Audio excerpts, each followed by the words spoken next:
നമുക്ക് ലഭിക്കുന്ന സമയങ്ങൾ പാഴാക്കാതെ ദൈവത്തെ ആരാധിപ്പാൻ കഴിയുന്നത് ദൈവത്തിന്റെ കൃപ കൊണ്ട് തന്നെയാണ്. Price the Lord.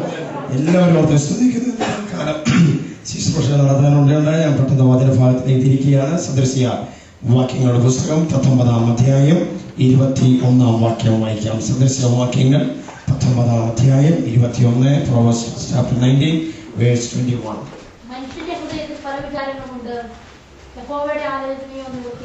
മനുഷ്യന്റെ ഹൃദയത്തിൽ പല വിചാരങ്ങൾ, പല പദ്ധതികൾ, പല ആലോചനകളുണ്ട്.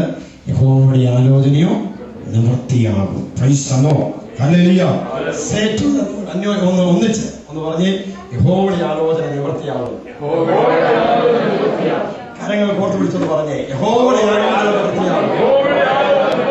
Price the Lord. ദൈവത്തിന്റെ ആലോചന നിവൃത്തിയാകും. നമ്മെ കുറിച്ചുള്ള ദൈവത്തിന്റെ പദ്ധതികളെ നിവൃത്തിയാകുകയുള്ളൂ. Price the Lord. മനുഷ്യന്റെ ഹൃദയത്തിൽ പല വിചാരങ്ങളില്ലാത്ത ഒരു മനുഷ്യനെ ലോകത്തെ കാണുകയില്ല. Price the Lord. ദൈവം അങ്ങനെ തന്നെയാണ് മനുഷ്യനെ സൃഷ്ടിച്ചിരിക്കുന്നത്. സ്ഥാനവും ബഹുമാനവും പദവികളും എല്ലാം കൊടുത്ത് ദൈവത്തെക്കാൾ അല്പം മാത്രം താഴ്ത്തി ദൈവം മനുഷ്യനെ സൃഷ്ടിച്ചിരിക്കുകയാണ്. കാരണം ദൈവത്തിന്റെ അതേ സ്വരൂപത്തിലാണ് മനുഷ്യനെ സൃഷ്ടിച്ചിരിക്കുന്നത്. അതുകൊണ്ട് വിചാരങ്ങളുമുണ്ട്, ആലോചനകളുമുണ്ട്, പദ്ധതികളുമുണ്ട്. അതുകൊണ്ട് വചനവിടെ പറയുന്നു, ശലോമോൻ രാജാവ് പറയുക, ദൈവാലോചന മാത്രമേ നിവൃത്തിയാകുകയുള്ളൂ. ശലോമോൻ അറിയാം, ദാവീദ് മഹാരാജാവിന്റെ ഒരു മകനാണല്ലോ ശലോമോൻ. ശലോമോന്റെ ജീവിതത്തിൽ അനേക കാവ്യങ്ങൾ എഴുതിയ കാര്യങ്ങൾ നാം പുസ്തകത്തിൽ വായിക്കുന്നുണ്ട്. സദൃശവാക്യങ്ങൾ, സഭാപ്രസംഗി, ഉത്തമഗീതം, ഇതൊക്കെ വായിക്കുമ്പോൾ ശലോമോന്റെ ജ്ഞാനം നിറഞ്ഞു തുളുമ്പി വന്നതായ വേദവചനങ്ങളാണ്. അവിടെ എല്ലാം തന്റെ ആലോചനകൾ പറയുമ്പോഴെല്ലാം താൻ ഈ ലോകത്തിൽ ചെയ്തു കൂട്ടിയതെല്ലാം കണ്ടുകൊണ്ട് അവസാനം താൻ പറയുകയാണ്, എല്ലാം മായയാണ്. എന്റെ ഹൃദയത്തിൽ വന്നതെല്ലാം മായയായി ലോകത്തെ കിടക്കുന്നു. മായയായി ഒരിക്കലും ഹല്ലേലൂയ വന്നെല്ലാം മാറിപ്പോയപ്പോൾ ഒരിക്കലും മാറ്റമില്ലാത്തവൻ നമ്മുടെ ദൈവമായ യഹോവയാണ്. Praise the Lord. ഹല്ലേലൂയ. വാക്കുകൾക്ക് മാറ്റം ഉണ്ടാകാം, പദ്ധതികൾക്ക് മാറ്റം ഉണ്ടാകാം, രാജ്യങ്ങൾക്ക് മാറ്റം ഉണ്ടാകാം, സമൂഹങ്ങൾക്ക് മാറ്റം ഉണ്ടാകാം, രാജാക്കന്മാർക്ക് മാറ്റം ഉണ്ടാകാം, ദൈവത്തിന് മാറ്റം ഉണ്ടാകില്ല. Price the Lord. നമ്മുടെ ദൈവം അനാദിയായ ദൈവമാണ്. ആദിയും അന്തവും ഞാനാകുന്നവൻ ഞാനാകുന്നു. നിന്റെ ആദിയെ അറിയാം, നിന്റെ അന്തത്തെയും അറിയാം, നിന്റെ ഇല്ലായ്മയെ അറിയാം, നിന്റെ പോരായ്മയെ അറിയാം, നിന്റെ ധനത്തെ അറിയാം, നിന്റെ ധനമില്ലായ്മയെ അറിയാം, നിന്റെ ജീവിതത്തിലെ സാഹചര്യങ്ങൾ അറിയാം, ജീവിതത്തിലെ ഉള്ള എല്ലാ അവസരങ്ങളും അറിയുന്ന ഒരു ദൈവത്തിന്റെ സന്നിധിയിലാണ് നാം ആയിരിക്കുന്നത്. ഇയാളെക്കുത്തുള്ള കണ്ണുള്ളവൻ നമ്മുടെ ദൈവം. Price the Lord. ലോകത്തിലെ ഒരു ദേവന്മാർക്കോ ഒരു അച്ഛന്മാർക്കോ ഒരു പാസ്റ്റർമാർക്കോ ഒരു ആർക്കും അധികാരക്കൊന്നും കാണില്ല. ഒരു ദൈവ വിശ്വാസിയെ ഒരു പാസ്റ്റർക്ക് നോക്കിയാൽ എല്ലാം കാണുവാൻ കഴിയില്ല. എന്നാൽ ദൈവം നോക്കിക്കഴിഞ്ഞാൽ അവൻ ഉൾഫൂളെ മൊത്തം ആരാധന. ശലോമോൻ പറയാ, ദൈവത്തിന്റെ ആലോചന നിവൃത്തിയാകും. Praise the Lord. ഇവിടെ ഇരിക്കുന്ന എല്ലാവരുടെ ഹൃദയത്തിൽ വിചാരങ്ങളും ഒത്തിരി പദ്ധതികളുണ്ട്. അത് കണക്കുകൂട്ടിയൊക്കെ നമ്മൾ ഇങ്ങോട്ട് വന്നത്, ഈ രാജ്യത്ത് വന്നത്. എനിക്ക് അതുകൊണ്ട് ആനന്ദ ഭാഷകളോട് ഇരിക്കുന്നുണ്ട്. ഇപ്പൊ രക്ഷിക്കപ്പെട്ട രാഹുലുണ്ട്. ഞാൻ രക്ഷിക്കപ്പെട്ട് രാഹുൽ ഇപ്പൊ ഞാൻ രക്ഷിക്കപ്പെട്ടല്ലോ, ഇനി കർത്താവിനെ എന്തോ നടത്താൻ പോകുന്ന ചിന്താഗതികളാ പുതിയതായിട്ട് ഒരു വിശ്വാസം വരുമ്പോൾ. Price the Lord. അപ്പൊ ഈ നമ്മുടെ ഹൃദയത്തിലെല്ലാം അനേക പദ്ധതികളും വിചാരങ്ങളും ആലോചനകളും ഒക്കെയാണ് നമ്മൾ നടക്കുന്നത്. Price the Lord. ഇതിനകത്തോട് ഒരു കുഞ്ഞും ഇല്ലാതെ ഇരിപ്പില്ല. Price the Lord. എന്നാൽ പ്രിയ ദൈവമക്കളെ, ആലോചന ദൈവത്തിന്റെ കരുത്തിൽ വെച്ച് നോക്കുകയും ദൈവാലോചന അവിടെ നിവൃത്തിയാകും. ദൈവത്തിന്റെ ദാസനായ ദാവീദ് മഹാരാജ 20-ാം സങ്കീർത്തനത്തിൽ വായിക്കുമ്പോൾ കാണുന്നുണ്ട്, എന്റെ ഹൃദയത്തിലെ ആഗ്രഹങ്ങളെ ഞാൻ ദൈവത്തിന്റെ സന്നിധിയിൽ കൊണ്ടുവച്ചു. 21-ാം സങ്കീർത്തനം വായിക്കുമ്പോൾ കാണുന്നുണ്ട്, അവൻ എന്റെ ആഗ്രഹങ്ങളെല്ലാം നൽകി തന്നു. Price the Lord. ദൈവത്തിന് നമുക്ക് ദൈവമക്കളായാലും അല്ലാത്തവർക്കായാലും അനേക ആഗ്രഹങ്ങളുണ്ട്. നമ്മുടെ ആഗ്രഹങ്ങൾ ദൈവഹിത പ്രകാരമുള്ള ആഗ്രഹമാണെങ്കിൽ അത് നടക്കും നിശ്ചയം. Price the Lord. Price the Lord. Hallelujah. ദൈവത്തിന്റെ വചനം യെശയ്യാ പ്രവാചകന്റെ പുസ്തകം 55-ാം അധ്യായം 1-11 വാക്യം വായിക്കുമ്പോൾ കാണുന്നുണ്ട്, എന്റെ വായിൽ നിന്ന് പുറപ്പെടുന്ന എന്റെ വചനം ആയിരിക്കും. അത് വെറുതെ എന്റെ അടുക്കളയിലേക്ക് മടങ്ങി വരാതെ എനിക്കിഷ്ടമുള്ളത് നിവർത്തിക്കുകയും അയച്ച കാര്യം സാധിപ്പിക്കുകയും ചെയ്യും.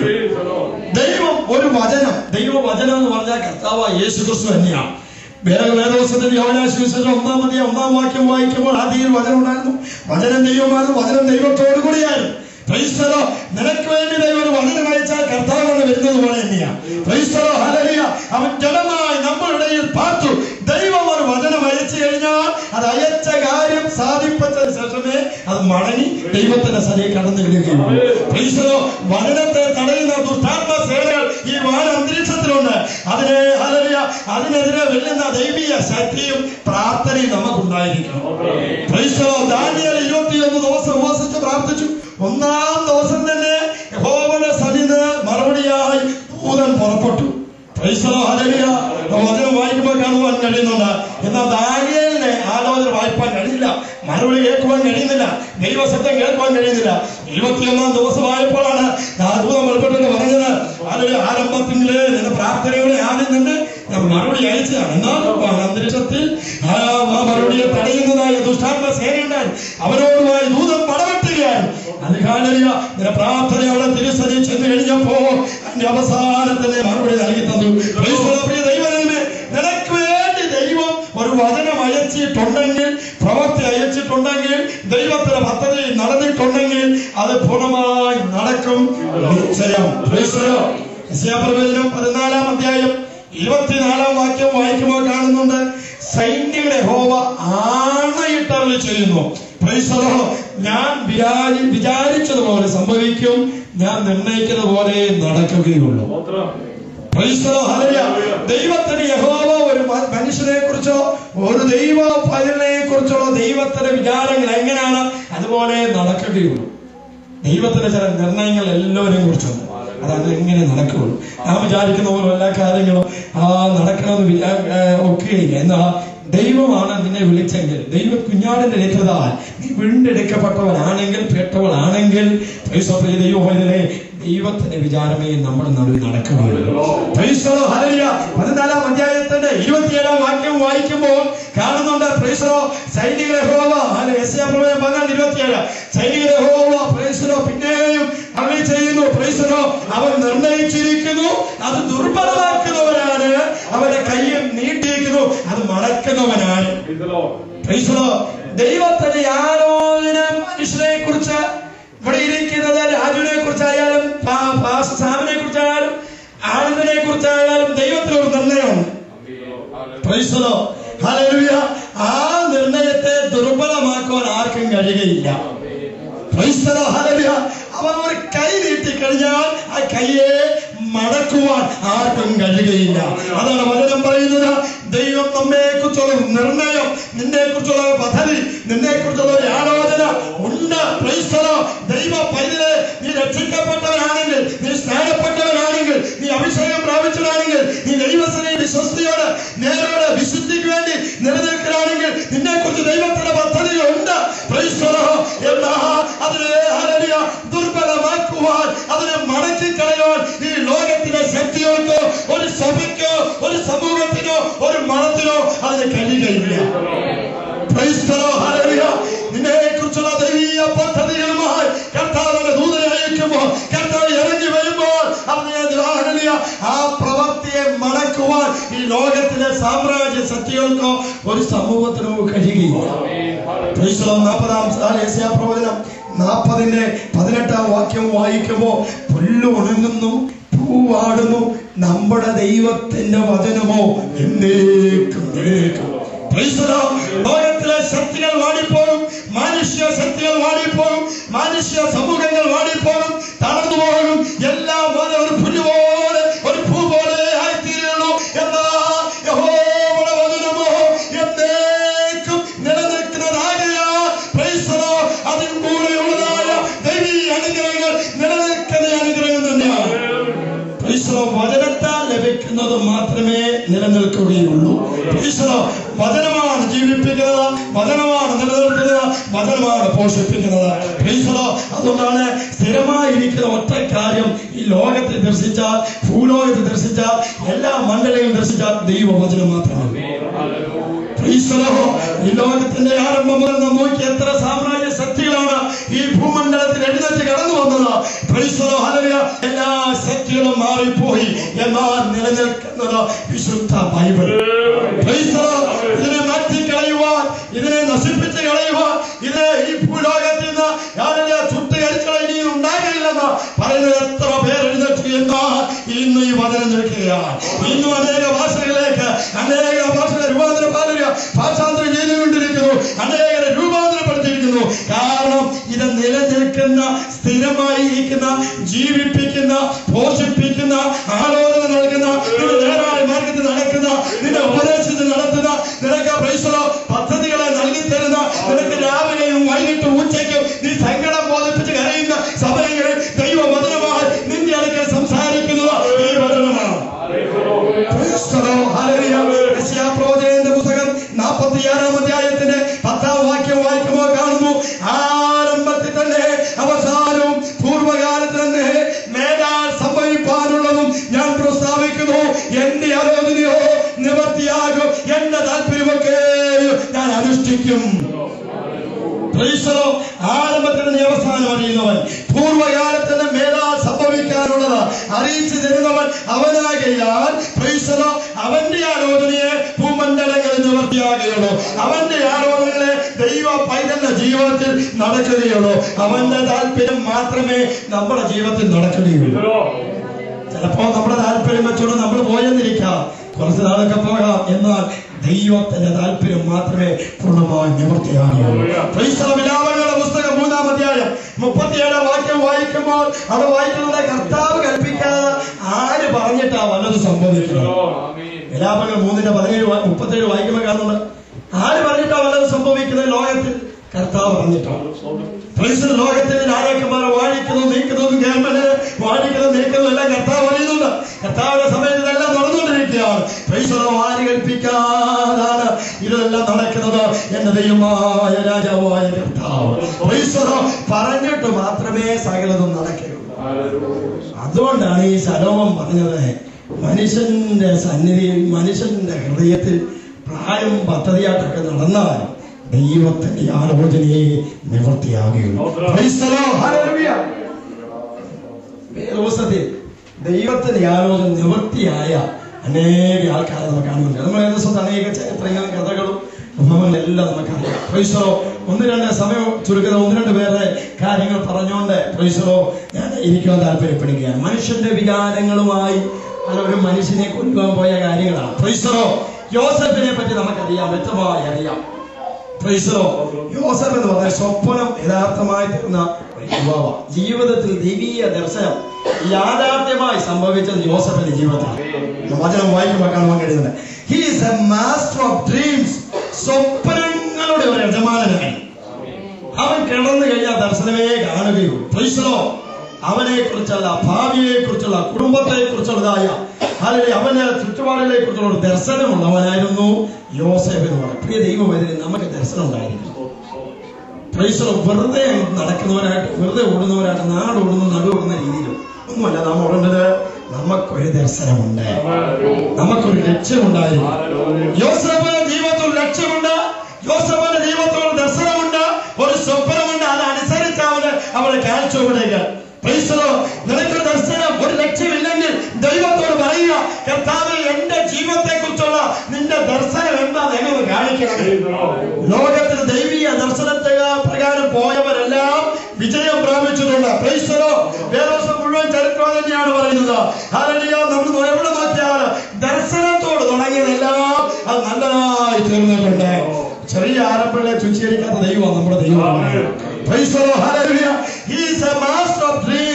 വേദപുസ്തകത്തിലെ അനേക ആത്മീയ പാഠങ്ങൾ, ചരിത്രം അടങ്ങിയ ഒരു ജീവിതമാണ് യോസേഫ് എന്ന് പറയുന്നത്. ദൈവാത്മാവിനാൽ ഏത് സമയത്തും നടത്തപ്പെട്ട ഒരു വ്യക്തിയാണ് യോസേഫ്. ജീവിതത്തിൽ വന്ന എല്ലാ പ്രലോഭനങ്ങളെയും, എല്ലാ പരീക്ഷകളെയും അതിജീവിച്ച ഒരു വ്യക്തിയാണ് യോസേഫ്. ഞാൻ ചുരുക്കമായ കാര്യങ്ങൾ, നമുക്ക് ചരിത്രങ്ങളെല്ലാം അറിയാം. ദർശനം ജീവിതത്തിൽ കണ്ടതുകൊണ്ടാണ് തന്റെ ജീവിതത്തിൽ ഈ പരീക്ഷകളും പ്രലോഭനങ്ങളും കാരണം അവൻ ആത്മാവുള്ളതുകൊണ്ട്. ദൈവത്തിന്റെ ആത്മാവ് ഉള്ളിലുണ്ടെങ്കിൽ പരീക്ഷകളും പ്രലോഭനങ്ങളും കടന്നു വരും.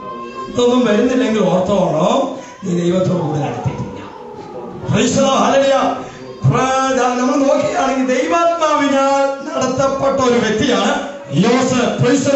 അതുകൊണ്ട് അവന് പ്രലോഭനങ്ങളെ അതിജീവിക്കുവാൻ, പരീക്ഷകളെ അതിജീവിക്കാനുള്ള ദൈവത്തിന്റെ കൃപയും അതോടുകൂടെ ലഭിച്ചു. അതുകൊണ്ട് ഇനി പരീക്ഷകളും പ്രലോഭനങ്ങളും വരാതിരിക്കാൻ വേണ്ടി എനിക്കൊന്നും വേണ്ടായേ എന്ന് പറഞ്ഞുകൊണ്ടിരിക്കുന്നത്. നമുക്ക് ദർശനം വേണം, നമുക്ക് ആത്മാവ് വേണം, ദൈവീയ വിശുദ്ധി വേണം. ദർശനം കണ്ടതിന് പകയും അസൂയയുമായിരുന്നു. സഹോദരന്മാർ അവനെ നശിപ്പിക്കുവാൻ തീരുമാനിച്ചു. 37 ജെനസിസിന്റെ പുസ്തകത്തിലെ 37 അധ്യായം അവരോട് വായിക്കുമ്പോൾ അവിടെ കാണുവാൻ കഴിയുന്നുണ്ട്. നിന്റെ ജീവിതം അവിടെ നമുക്ക് വായിക്കാൻ കഴിയുന്നുണ്ട്. 37 അവരോട് വായിച്ച 1 മുതൽ 18 മുതൽ. അവനെ ദൂരത്തുനിന്ന് കണ്ടിട്ട് അവനെ കൊല്ലേണ്ടതിന് അവൻ അടുത്തു വരും മുൻപ് അവന് വിരോധമായി ദുരാലോചന ചെയ്തു.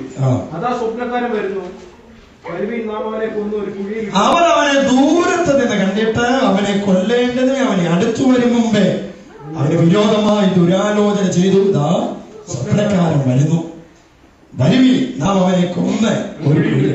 ദർശനം കണ്ടതിന്റെ പക. ദർശനം പിതാവിനോട് പറഞ്ഞു, സഹോദരന്മാരോട് പറഞ്ഞു. ദർശനം എന്താണെന്നൊക്കെ നമുക്കറിയാം. പ്രൈസലോ സൂര്യചന്ദ്രന്മാർ പ്രൈസലോ നല്ല നാളിൽ വന്ന് നമസ്കരിക്കുന്നു, കട്ടൽ എഴുന്നേറ്റ് അവനെ ഉണങ്ങുന്നു. ഇതെല്ലാം കണ്ടു കഴിഞ്ഞപ്പോൾ വ്യാഖ്യാനിപ്പാൻ അറിയുന്ന സഹോദരന്മാരാണ് കൂടെ ഉള്ളത്. പ്രൈസലോ ഹല്ലേലൂയ. ദൈവം ഇന്നും ദൈവസഭയ്ക്കകത്താവുണ്ട്. പ്രൈസലോ ഹല്ലേലൂയ. ദർശനം കണ്ടു കഴിഞ്ഞാൽ നമ്മളെല്ലാം വ്യാഖ്യാനിച്ച് കളയും. പ്രൈസലോ മനസ്സിലായി, സഹോദരന്മാർ മനസ്സിലായി, ഇവൻ വല്ലാത്ത മനുഷ്യൻ തന്നെയാണ്. പ്രൈസലോ ഇവൻ നമ്മുടെ രാജാവായി തീരും, ഇവൻ നമ്മുടെ യജമാനായി തീരും, ഇവൻ നമ്മളെ ഭരിക്കും. ഈ ഇളയ വ്യക്തി നമ്മളെ ഭരിച്ചു കഴിഞ്ഞാൽ ചേട്ടന്മാർക്ക് വലിയ പ്രയാസമാണ്.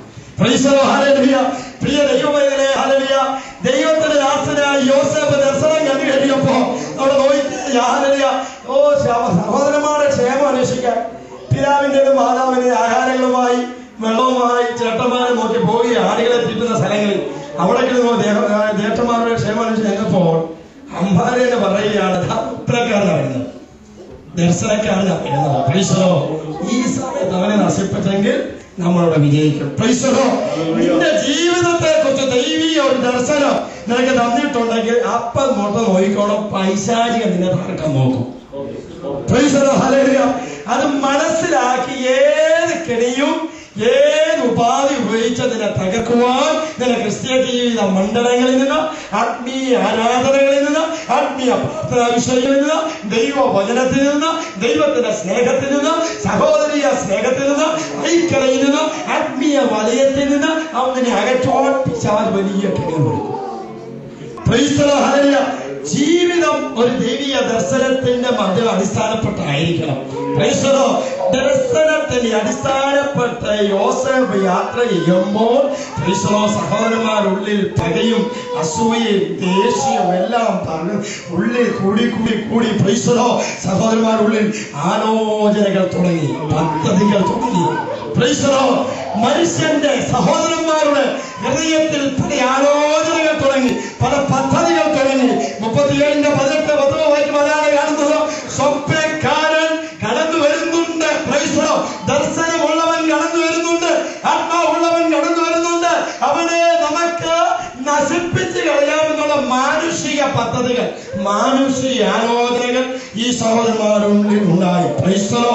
ആരോഗ്യ വചനം പറയുന്നത് എന്താണെന്ന് അറിയാമോ? 39 2 വാക്യം, ചരിത്രം മൊത്തം ഞാൻ വായിക്കുന്നില്ല.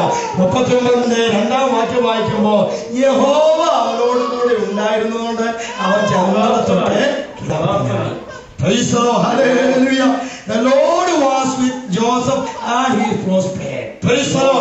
ദൈവത്തിന്റെ ആത്മാവുള്ളെങ്കിൽ അവൻ കിടാർത്തനാവും എന്ന് പറഞ്ഞാൽ അവൻ പരാജയപ്പെടുകയില്ല. ഇതിന്റെ നടുവിൽ ഈ കിടാർത്തനായിരിക്കുന്നതും ഈ ഇപ്പോൾ സഹോദരന്മാർ കണ്ടതിന്റെ നടുവിൽ വലിയൊരു ചരിത്രമുണ്ട്. വലിയ പോരാട്ടങ്ങൾ യോസേഫ് കടന്നുപോയി. പ്രൈസലോ ഹല്ലേലൂയ. അവനെ പൊട്ടക്കിണർ കണ്ടു, യോഹനേലിയ പത്തിപ്പാനത്തിൽ പോയി, മിസ്രൈമിലെ കച്ചവടക്കാരൻ നടുവിൽ പോയി, കാരാഗ്രഹത്തിൽ പോയി. ഇവിടെ എല്ലാം അവന്റെ ഉള്ളിൽ ദൈവത്തിന് ദർശനം ഉണ്ടെന്ന് ഓർത്തോണം. പ്രൈസലോ. ഇവിടെ എല്ലാം ദൈവത്തിന്റെ ആലോചന അവന്റെ ഉള്ളിലുണ്ടെന്ന് ഓർത്തോണം. എന്നാൽ പ്രൈസലോ പ്രിയ ദൈവജനമേ, ഈ ആലോചന ഉണ്ടെങ്കിലും പിശാച് എന്നെ അടുത്ത് കൂടും നിന്നെ നശിപ്പിക്കുവാൻ. കാരണം അവൻ ഇവിടെ ഒരു രാജാവാകും, ഇല്ലെങ്കിൽ യോസേഫ് ഒരു പ്രധാനമന്ത്രിയായി തീരും. പ്രൈസലോ ഹല്ലേലൂയ. പ്രിയ ദൈവമേ, ദൈവത്തിന്റെ ആലോചന നിന്റെ മേലുണ്ടെങ്കിൽ, നിന്റെ കുടുംബത്തിനുണ്ടെങ്കിൽ, ഒരു വ്യക്തിക്കോ ഒരു സംഘടനയ്ക്കോ ഒരു സഹോദരനോ ഒരു മതത്തിനോ ഒരു സമൂഹത്തിനോ ഒരു രാഷ്ട്രത്തിനോ ഒരു പിശാചിനോ നിന്നെ നശിപ്പിക്കാൻ നോക്കിക്കേ. യോസേഫിനെ നശിപ്പിക്കാൻ എത്ര ഉപാധികൾ ഒരുക്കി, സഹോദരന്മാർ എത്ര ആലോചന കണക്ക് കൂട്ടി. അവരെല്ലാം കൂടി ആലോചിച്ച് എത്ര പദ്ധതികളാ ചെറിയ രീതിയിൽ അവര് അപ്പ മനസ്സിലാകുന്ന, അമ്മ മനസ്സിലാകുന്ന രീതിയിൽ, നാട്ടുകാർ മനസ്സിലാകുന്ന രീതി, സമൂഹം മനസ്സിലാകുന്ന രീതിയിൽ, ആ സാഹചര്യത്തെക്കാൾ അവിടെ കൂടാതെ പഠിപ്പിക്കുന്ന സകല അറിയത്തക്ക രീതിയിൽ എന്തൊക്കെ പദ്ധതികൾ അവർ ഒരുക്കി. മനുഷ്യന്റെ ആലോചന നിവർത്തിയാകയില്ല, ദൈവാലോചന നിവർത്തിയാകും.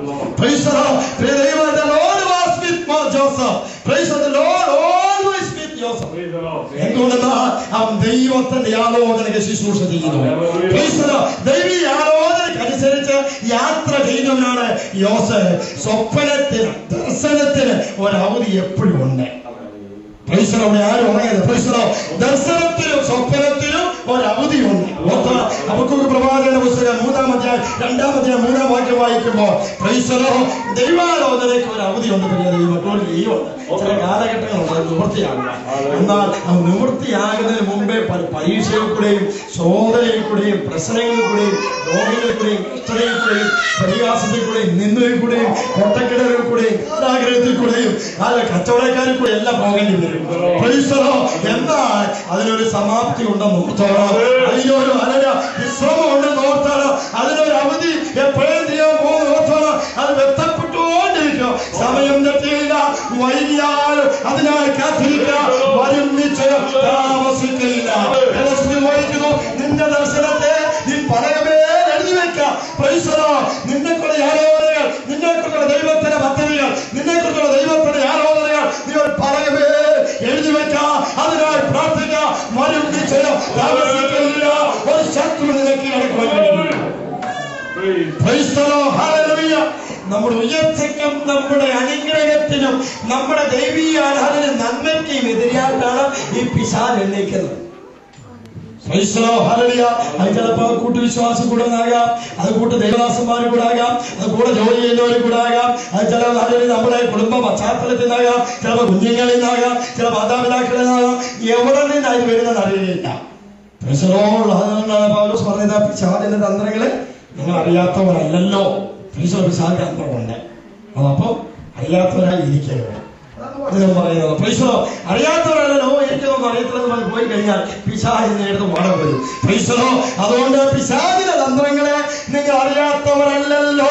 അറിഞ്ഞെങ്കിൽ നിങ്ങൾ ദൈവത്തിന്റെ പദ്ധതിക്കായി തിരിക്ക്, ദൈവത്തിന്റെ ആലോചനയ്ക്കായി തിരിക്ക്. അവന് നിന്നെ നശിപ്പിക്കുവാൻ കഴിയുകയില്ല. യോസേഫിനെ നശിപ്പിക്കുവാൻ കഴിഞ്ഞോ? ഇല്ല. അവന്റെ ജീവിതത്തിലുള്ള എല്ലാ പരീക്ഷകളെയും അവൻ വിശ്വാസത്തോടുകൂടെ, ദൈവസ്നേഹത്തോടുകൂടെ, ദൈവത്തിന്റെ ആത്മാവോടുകൂടെ, ദൈവീയ ആലോചന പ്രകാരം അവൻ യാത്ര ചെയ്തു. അവൻ ചന്ദനത്വത്തെ ഹിതാർത്ഥനായി തീർന്നു. ശുഭവിശ്വാസിയായി തീർന്നു. കാരണം ദൈവം അവനോടുകൂടെ ഉള്ളതുകൊണ്ട്. പ്രിയ ദൈവമക്കളെ, നിന്റെ മേലുള്ള ദൈവീയ ദർശനത്തിന് പിശാചിന് നടക്കുവാൻ കഴിയില്ല. ഓർത്തുകൊള്ളണം. നിന്നെ ഈ രാജ്യത്ത് കൊണ്ടുവന്നിട്ടുണ്ടെങ്കിൽ, ദൈവത്തിന്റെ പദ്ധതിയാണെങ്കിൽ പിശാചിന് നടക്കുവാൻ കഴിയില്ല. നിന്റെ ജോലി ഒരുവൻ അടച്ചു കഴിഞ്ഞാൽ 7 വാതിൽ തുറപ്പാൻ വിശ്വസ്തനായ ദൈവമാണ്. നിന്റെ തലമുറയുടെ നന്മ അവൻ അടച്ചു കഴിഞ്ഞാൽ, പിശാച് അടച്ചു കഴിഞ്ഞാൽ ദൈവത്തിന് 7 വാതിൽ തുറക്കുവാൻ കഴിയും. നിന്റെ ആരോഗ്യത്തെ അവൻ ചോർത്തിക്കളഞ്ഞ ദൈവത്തിന് നിന്നെ സൗഖ്യമാക്കുവാൻ കഴിയും. ഇത് വകക്കാല മനുഷ്യന്റെ ആരാധന പലതാകട്ടെ, പല പദ്ധതികളാകട്ടെ, പല വിധാനങ്ങളാകട്ടെ, ദൈവത്തിന്റെ ആലോചനയെ ഇത് വകക്കാല നമ്മുടെ നിവൃത്തിയാകുന്നു. വേദോസിന്റെ വേറൊരു ശക്തനായ മനുഷ്യനാണ് നെഹമ്യാവ്. നെഹമ്യാവ് എന്ന് പറയുന്നത് പ്രവാസ കാലഘട്ടത്തിൽ പാനപാത്രവാഹനായ ഒരു മനുഷ്യനായി ദൈവീയ ആലോചന, ദൈവ നഗരത്തെക്കുറിച്ച്, യെരൂശലേം നഗരത്തെക്കുറിച്ച്, ഇസ്രായേൽ നഗരത്തെക്കുറിച്ച്, ഇസ്രായേൽ നഗരം നശിച്ചു കിടക്കുന്നുള്ളതായ ആ വലിയ വേവലാതികളെ കുറിച്ച് വലിയ ഭാരമുള്ള ഒരു വ്യക്തിയായിരുന്നു നെഹമ്യാവ്. എപ്പോഴും അവനെ കരച്ചിലുള്ളൂ. ദൈവനഗരം നശിച്ചു കിടക്കുന്നു, ദൈവത്തെ നഗരം തീ വന്ന് കിടക്കുന്നു. അതിനൊരു പുനഃസ്ഥാപനമില്ലയോ, അതിനൊരു പണിയില്ലയോ, അതിനൊരു എഴുന്നേൽപ്പില്ലയോ, അവിടെ ഇനി ഒരു ആരാധന കാണുകയില്ലയോ, അവിടെ ഇനി ഒരു സ്തുതി കാണുവാൻ കഴിയുകയില്ലയോ, അവിടെ ഇനി ഒരു യാഗപീഠം കാണുവാൻ കഴിയുകയില്ലയോ, അവിടെ ഇനി ഒരു ആരാധന കാണുവാൻ കഴിയില്ലയോ, അവിടെ ഒരു ആലയപ്പണി കാണുവാൻ കഴിയുകയില്ലയോ, ഇനി ഞങ്ങൾ അവിടെ പോകുവാൻ കഴിയുകയില്ലയോ എന്നുള്ള വേവലാതികൾ മുഴുവനും തിങ്ങി നിറഞ്ഞുകൊണ്ട് വിഷമം കൊണ്ട് നടക്കുന്ന, ദുഃഖഭാരം കൊണ്ട് നടക്കുന്ന, മനോഭാരം കൊണ്ട് നടക്കുന്ന ഒരു മനുഷ്യനായിരുന്നു നെഹമ്യാവ് എന്ന് പറയുന്ന സത്യനായ മനുഷ്യൻ. He was a man of prayer. ഒരു പ്രാർത്ഥന മനുഷ്യൻ. ഈ ഭാരമെല്ലാം ഉള്ളിലുള്ളപ്പോൾ ഈ നെഹമ്യാ പ്രാർത്ഥിച്ചോണ്ട് നടക്കണം ഒരു മടങ്ങി വരവിന് വേണ്ടി. He was a man of action. ഒരു പ്രവർത്തിക്കുവാനുള്ള താല്പര്യമുള്ള മനുഷ്യനാണ്. പ്രാർത്ഥിക്കുന്ന മനുഷ്യനെ പ്രവർത്തിക്കാൻ ആഗ്രഹിക്കുന്നു. ഓർത്തുകൊള്ളാണ്. നെഹമ്യാ പ്രാർത്ഥിക്കുന്നവനായിരുന്നു. അതുകൊണ്ട് അവന് ഹൃദയത്തെ പ്രവർത്തിക്കണം എന്നുള്ള ആഗ്രഹം. എന്തുവാ പ്രവർത്തി എന്നറിയാമോ? അവിടെ പോയി പണിയണം. ചുറ്റി കിടക്കുന്ന എന്ത് കിടക്കുന്ന മതില് പണിയണമെന്ന്. He was a man of wisdom. ജ്ഞാനത്തോടെ കാര്യങ്ങൾ ചെയ്യുന്നവനായിരുന്നു. പ്രാർത്ഥിക്കുന്നവന് ജ്ഞാനം ദൈവം നൽകി കൊടുക്കും. ഭോഷന്മാരെ ജ്ഞാനികളെ ലജ്ജിപ്പാൻ ദൈവം ഭോഷന്മാരെ ഉപയോഗിച്ചത്. ഭോഷത്വമായ മനുഷ്യന്റെ മുന്നിൽ അതെല്ലാം ഭോഷത്വം എന്ന ദൈവത്തിന് മുമ്പിൽ അത് ജ്ഞാനം തന്നെയാണ്. He was a man of wisdom. He was a man of trust in God. Praise the Lord. Hallelujah. എപ്പോഴും ദൈവത്തിൽ ആശ്രയിക്കുന്ന മനുഷ്യൻ. നെഹമ്യാവിന്റെ ഗുണങ്ങളാണ്. Praise the Lord. അത് നമ്മൾ നോക്കിക്കേ. നെഹമ്യാവിന്റെ പുസ്തകം വീട്ടിൽ പോയി നിങ്ങൾ പ്രസംഗങ്ങൾ പെടുന്ന കേട്ടിട്ടുണ്ടായിരിക്കാം. വീട്ടിൽ പോയിരുന്ന 1-ാം അധ്യായം തൊട്ട് താഴോട്ട് വായിക്കുക. വായിച്ചു കഴിഞ്ഞാൽ നെഹമ്യാവിന്റെ പ്രാർത്ഥന, നെഹമ്യാവിന്റെ ആലോചനകൾ, നെഹമ്യാവിന്റെ പ്രവർത്തികൾ എല്ലാം കാണുവാൻ കഴിയുന്നുണ്ട്. നെഹമ്യാവിന്റെ ദൈവീയ ഹൃദയപ്രകാരമുള്ള ദൈവത്തിന്റെ ആലോചന നിവർത്തിയാകുവാൻ വേണ്ടി രാജാവ് അവനെ അയച്ചു. മതില് പണി തുടങ്ങുവാൻ വേണ്ടി, ഇടിഞ്ഞടക്കുന്ന മതില് പണി തുടങ്ങുവാൻ ദൈവീയ ആലോചന പ്രകാരം അവനെ ദൈവത്തിന്റെ ആത്മാവിനെ നെഹമ്യാവിനെ പട്ടണത്തിലേക്ക് അയച്ചു. അവനെ അയച്ച സമയം മുതൽ തന്നെ പ്രശ്നങ്ങളാണ്. മതിലിന്റെ പണി തുടങ്ങിയപ്പോ തന്നെ കൂടെ നിൽക്കുന്നവരെ പരിഹസിക്കാൻ തുടങ്ങി. അവനെ കൊല്ലുവാൻ ശ്രമിച്ചു, അവനെ ഭയപ്പെടുത്തുവാൻ ശ്രമിച്ചു, അവനെതിരായി കൂട്ടുകൂട്ടുണ്ടാക്കി, അവനെതിരായി ദൂരാലോചന ചെയ്തു, അവനെ പരിഹസിച്ചു, അവനെ നിന്ദിച്ചു, അവനെതിരായി കള്ളപ്പരാതി അയച്ചിട്ട് രാജാവിന്റെ കൽസന്നിൽ ചെന്നിട്ട് ഇവൻ വെറുതെ വന്നിരിക്കുന്നതെന്ന് പറഞ്ഞ് അപമാനം വരുത്തുന്ന രീതിയിൽ കള്ളപ്പരാതികളൊക്കെ അയച്ച് അവനെതിരായി തുടങ്ങി.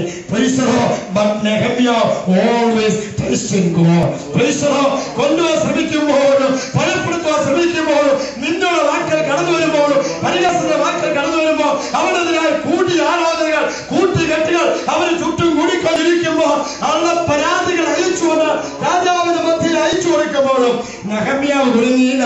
അവൻ കടന്നു വന്നത് ദൈവത്തിന്റെ ആലോചന പ്രകാരമാണ്. സമ്പന്നത്ത് തോപ്പിയാവ് എന്ന് പറഞ്ഞ രണ്ട് മനുഷ്യർ ചെയ്തതായ വിപത്തുകൾ നോക്കിക്കഴിഞ്ഞാൽ ഒരു ദൈവ പലരോടും ആ രാജ്യത്ത് വെപ്പാൻ കഴിയുകയില്ല. മതില് പണികൾ ഇട്ടേച്ച് പാട്ടിന് പോകും.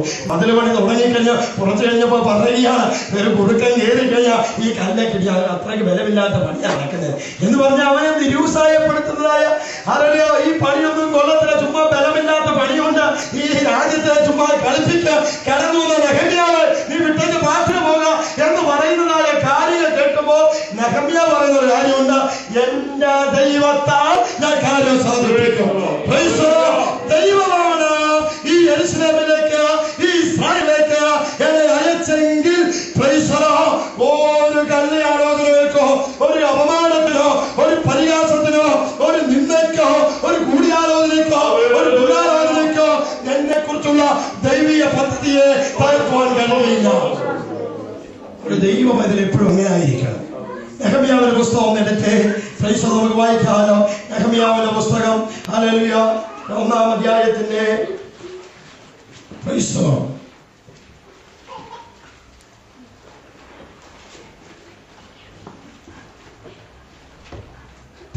വാക്യം.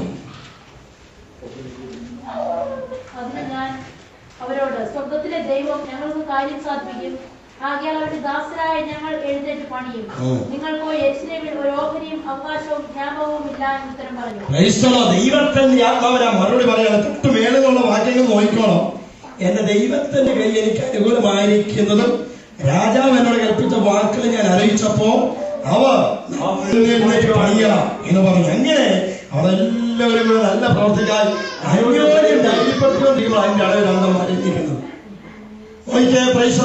എവിടെ ഇങ്ങനെയാണ് ഏത് സഭയിലാണ് ഇതുണ്ട്, ഏത് രാജ്യത്ത് എന്നാലും ഉണ്ട്. പ്രൈസലോ കേരളത്തിലെ സഭയിൽ മാത്രമല്ല, ഇംഗ്ലണ്ടിലെ സഭയിൽ ഇതൊക്കെ ഉണ്ട്. പ്രൈസലോ അമേരിക്കൻ ചെന്നാൽ ഇതൊക്കെ ഉണ്ട്. ഏത് നല്ല പണിക്കായി ഒരു ദൈവ പൈതനോ, ഒരു ദൈവ വിശ്വാസിയോ, ഒരു ദൈവദാസനോ ഇറങ്ങി പുറപ്പെട്ടു കഴിഞ്ഞാൽ ആ ധൈര്യത്തെ ചോർത്തുന്നതായ അനേക സമ്പന്നത്തുമാരും തോബിയാവും ഏത് നഗരത്തിലും ഉണ്ട്. എന്ന് പറഞ്ഞാൽ സമ്പന്നത്തും തോബിയാവിന്റെ ആത്മാവ് ധരിച്ചവർ ഉണ്ടെന്നാ. ഇത് കേട്ട് കഴിഞ്ഞപ്പോ അവരവനെ പരിഹസിച്ചു, നിന്ദിച്ചു. ഹല്ലേലൂയ. നിങ്ങൾ ഈ ചെയ്യുന്ന കാര്യം എന്താ? ഇത് എവിടെ നടക്കാൻ പോകാൻ? ഇത്രയും വലിയ മതിലും ഇത്രയും വലിയ വാതിലും ഒക്കെ വെച്ച് എന്താ നിൽക്കാൻ പോകുന്നത്?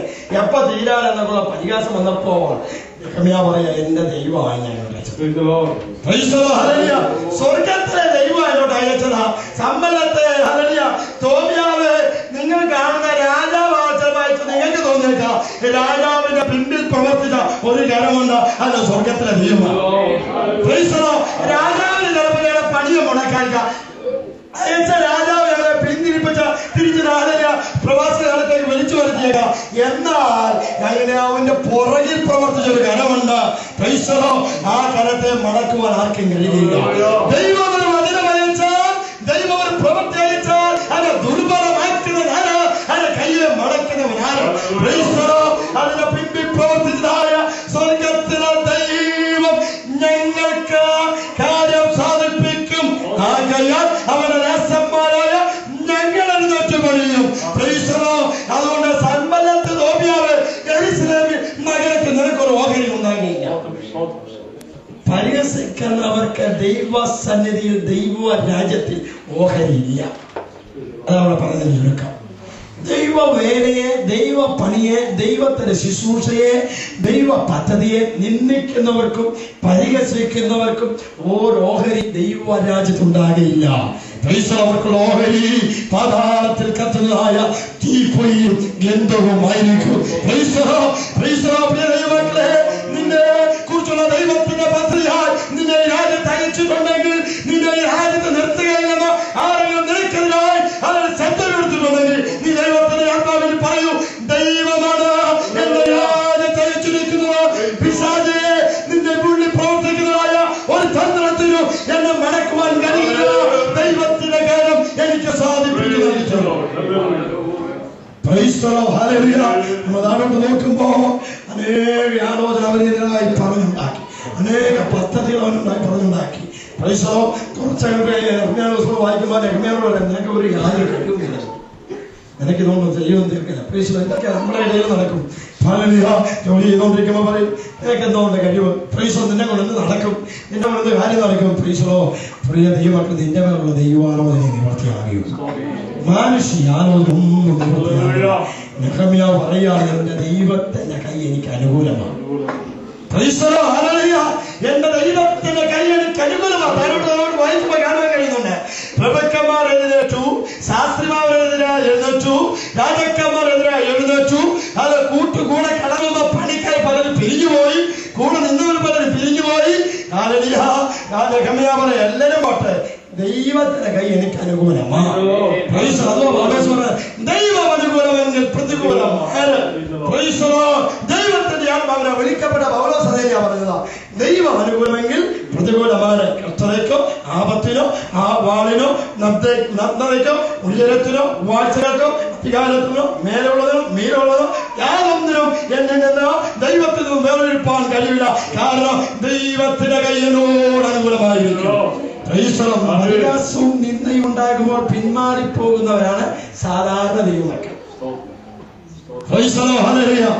പരിഹാസവും നിന്ദയും ഒക്കെ ഉണ്ടാകുമ്പോൾ പിന്മാറിപ്പോകുന്നവരാണ് സാധാരണ ദൈവമക്കൾ. എന്നാൽ നമ്മൾ അങ്ങനെയല്ല, നമ്മൾ അസാധാരണ ശക്തി സംഭരിക്കുന്നത്. നമ്മുടെ ഉള്ളിന്റെ ഉള്ളിൽ ഡൈനാമിക്സിനൊക്കെ തകർക്കുന്നതായ ഈ ലോകത്തിലെ ശക്തിയും ലോകത്തിന്റെ മുദ്രയും കാരാഗ്രഹത്തിന്റെ ശക്തിയും ലോകത്തിലെ സാമ്രാജ്യ ശക്തികളെയും പാതാളത്തിന്റെ മരണത്തിന്റെയും ശക്തിയെയും പൂർണ്ണമായി വെട്ടിക്കളഞ്ഞവനായ ഇതും ജയോത്സവം കൊണ്ടാടുന്ന യേശുവിന്റെ ഉള്ളിൽ വ്യാപരിക്കുന്ന ആത്മാവാണ് നമ്മളിൽ വ്യാപിച്ചുകൊണ്ടിരിക്കുന്നത്.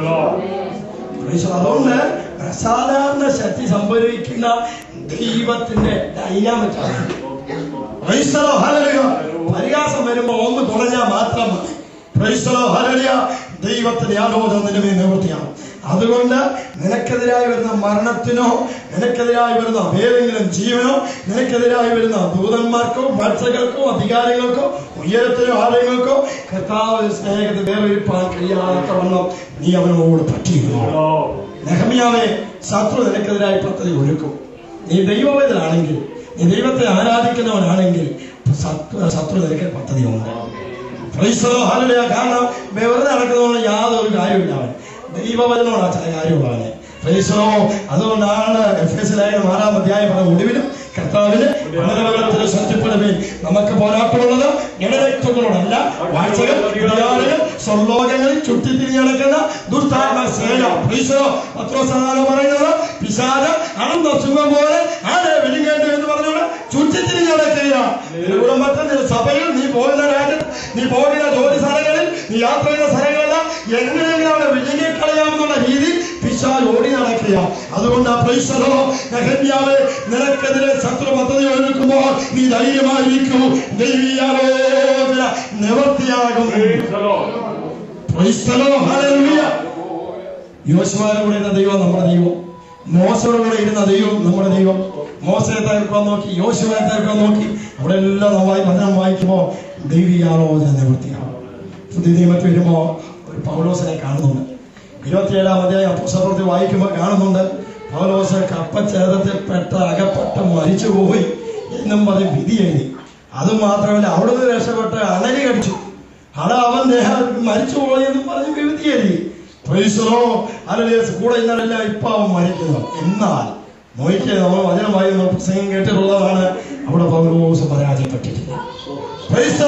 പൗലോസ് നീ കൈസറ് മുമ്പാകെ നിൽക്കുകയാണെങ്കിൽ അണലി അടിക്കട്ടെ, കപ്പച്ഛേദം ഉണ്ടാകട്ടെ, കപ്പൽ തകർന്നു പോകട്ടെ, കൊടുങ്കാറ്റുണ്ടാകട്ടെ, നീ കൈസറ് മുമ്പിൽ നിൽക്കും. ദൈവം പറഞ്ഞ് നീ അവിടെ നിൽക്കുന്ന പറഞ്ഞതാ. നീ റോമിൽ ചെല്ലുമെന്ന് പറഞ്ഞെങ്കിൽ റോമിൽ ചെല്ലും. ദൈവത്തിലെ നീ സ്വർഗത്തിൽ ചെല്ലാൻ യാത്ര പുറപ്പെട്ടെങ്കിൽ ഇതിന് നടുവിൽ ഇടയ്ക്കൊക്കെ കപ്പച്ചത് ഉണ്ടാകാം, അണി കടിച്ചത് വരാം, പോരാട്ടം ഉണ്ടായെന്ന് വരാം. നീ നിൽക്കുന്ന സാധനത്ത് ചെല്ലുപോകാനിടയാകും. ബൈബിളെടുത്ത് നോക്കിക്കഴിഞ്ഞാൽ അവിടെ നോക്കിയപ്പോൾ എത്ര കഷ്ടതകളും നഷ്ടങ്ങളും ആപത്തുകളും വാളുകളും എല്ലാം പൗലോസ് ജീവിതത്തിലുണ്ടായി. പൗലോസ് പറഞ്ഞു, ഞാൻ നല്ലപോലെ പൊരുതു, ഓട്ടം തികച്ചു, വിശ്വാസം കാത്തു, ഇനി എനിക്കായി ഒരുക്കുന്ന നീതിയുടെ കിരീടങ്ങളുമായി ഞാൻ കടന്നു വരുവാൻ ഇറങ്ങിപ്പുറപ്പെട്ട പൗലോസിന്റെ ജീവിതത്തിന്റെ തുടക്കം മുതൽ അവസാനം വരെ പോരാട്ടമായിരുന്നു. കൊരിന്ത്യർ ലേഖനത്തിൽ 2-ാം അധ്യായത്തിലെ 2 കൊരിന്ത്യർ വായിക്കുമ്പോ 13-ാം അധ്യായങ്ങൾ വായിക്കുമ്പോ അവിടെ കാണുന്ന കള്ളന്മാരുടെ ആപത്ത്, സഹോദരന്മാരുടെ ആപത്ത്, രാജാക്കന്മാരുടെ ആപത്ത്, ചക്രവർത്തിമാരുടെ ആപത്ത്, ആപത്ത്, വാള്, രോഗം, നിന്ദ, ഞെരുക്കം, പട്ടിണി, ഇതെല്ലാം വന്നു. ദൈവത്തിന് വേർപിടിച്ചില്ല. എന്തുകൊണ്ടെന്നാൽ ദൈവീയ ആലോചന അവന്റെ മേലുണ്ട്, ദൈവത്തിന്റെ ആലോചന അവന്റെ മേലുണ്ട്. പ്രിയ ദൈവമക്കളെ, നീ ദൈവത്തിന്റെ സന്നി നേരായി നിൽക്കുകയാണെങ്കിൽ നേരോടെ നടക്കുന്നവർ നന്മ മുടക്കി. നേരോട് നടക്കുന്നവർക്ക് ദൈവത്തിന്റെ വചനം ഗുണകരം തന്നെയാണ്. വായിക്കുന്നുണ്ട്, നേരോട് നടക്കുന്നവർക്ക് എന്റെ വചനം ഗുണകരമാകില്ലയോ? ദൈവത്തിന്റെ വചനം നേരോട് നടക്കുന്നവർക്ക് ഗുണകരം തന്നെ. ദൈവത്തിന്റെ വചനം നേരോട് നടക്കുന്നവർക്ക് അത് നിവൃത്തിയാകും. ദൈവത്തിന്റെ വചനം നേരോട് നടക്കുന്നവർക്ക് അത് സൗഖ്യമാകും. ദൈവത്തിന്റെ വചനം നേരോട് നടക്കുന്നവർക്ക് അത് അനുഗ്രഹമാകും. ദൈവത്തിന്റെ വചനം നേരോട് നടക്കുക ശാപത്തിന് വിമുക്തി ഉണ്ടാകും. ദൈവത്തിന്റെ വചനം നേരോട് നടക്കുന്നവർക്ക് നന്മയുടെ വഴികൾ തുറക്കുവാനില്ല. അതുപോലെ സങ്കീർത്തനക്കാരൻ പറഞ്ഞത്, ആശ്രയിച്ച് നമ്മളില്ല, വേഷത്തെ പാർത്ത് വിശ്വസത്തെ ആചരിച്ചു കഴിഞ്ഞാൽ ദൈവത്തിന്റെ ആലോചന നിവൃത്തിയാണ്. ദൈവം നമ്മെ നട്ടിരിക്കുന്ന സഭയിൽ ഒരു നല്ല വൃക്ഷമായി തീരുവാൻ ദൈവം ആഗ്രഹിക്കുകയാണ്. ദേശത്തെ വാർത്ത വിശ്വസ്തത ആചരിച്ചു.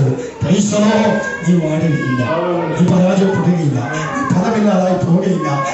നിന്നെ വെട്ടിക്കളയാൻ പിശാച് വന്നാലും നിനക്കെതിരായി കർത്താവ് എഴുന്നേറ്റ് വെട്ടിക്കളയും. യുദ്ധം ദൈവത്തിൻ്റെതാ പ്രിയ ദൈവമക്കളെ.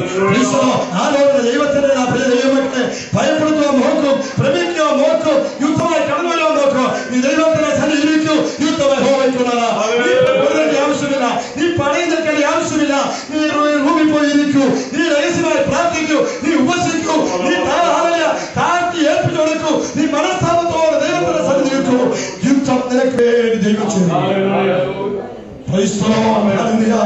മനുഷ്യന്റെ ഹൃദയത്തിൽ പല ആലോചനകളുണ്ട്, ദൈവത്തിന്റെ ആലോചനയോ നിവൃത്തിയാകും. യോസഫേ, നിനക്കെതിരായി പല പദ്ധതികൾ അവൻ ഒരുക്കിയിരിക്കാം, സഹോദരങ്ങൾ ഒരുക്കിയിരിക്കാം.